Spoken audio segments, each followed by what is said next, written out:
आज हम बात करेंगे भारतीय अंतरिक्ष अनुसंधान संगठन यानी इसरो की। 30 दिसंबर 2024 को एक और ऐतिहासिक उपलब्धि हासिल की। PSLV C60 ने भारत को स्पेस डॉकिंग तकनीक में अग्रणी देशों की सूची में शामिल कर दिया। यह मिशन केवल विज्ञान का चमत्कार नहीं, बल्कि भारत के अंतरिक्ष कार्यक्रम का भविष्य तय करने वाला कदम है। PSLV C60 भारत के प्रतिष्ठित PSLV रॉकेट का 60वां संस्करण अपने साथ कई महत्वाकांक्षी उद्देश्यों को लेकर अंतरिक्ष में गया। इसका मुख्य लक्ष्य था एस्पाडेक्स यानी स्पेस डॉकिंग एक्सपेरिमेंट का प्रदर्शन। स्पेस डॉकिंग तकनीक का अर्थ है अंतरिक्ष में दो यानों का आपस में जुड़ना। यह तकनीक मानव अंतरिक्ष उड़ानों, उपग्रहों की मरम्मत और अंतरिक्ष स्टेशन निर्माण के लिए अनिवार्य है। PSLV C60 ने SDX-01 चेजर और SDX-02 टारगेट नामक दो छोटे यानों को 470 किलोमीटर की ऊंचाई पर कक्षा में स्थापित किया। स्पेस डॉकिंग तकनीक को केवल कुछ देशों अमेरिका, रूस और चीन ने सफलतापूर्वक विकसित किया है। अब भारत इस सूची में शामिल हो चुका है।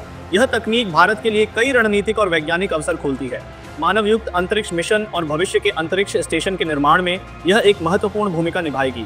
PSLV C60 ने केवल स्पेस डॉकिंग नहीं की, बल्कि अपने चौथे चरण को एक सक्रिय अंतरिक्ष प्रयोगशाला PSLV orbital experimental module OM4 में बदल दिया। इस प्रयोगशाला में 24 पेलोड शामिल थे।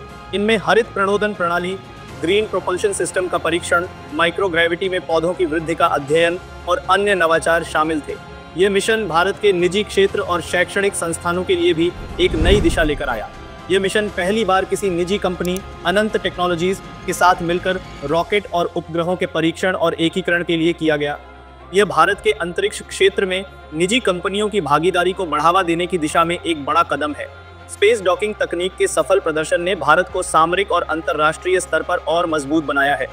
यह तकनीक न केवल वैज्ञानिक दृष्टि से महत्वपूर्ण है, बल्कि अंतरिक्ष में भारत की आत्मनिर्भरता और क्षेत्रीय नेतृत्व को भी बढ़ावा देती है।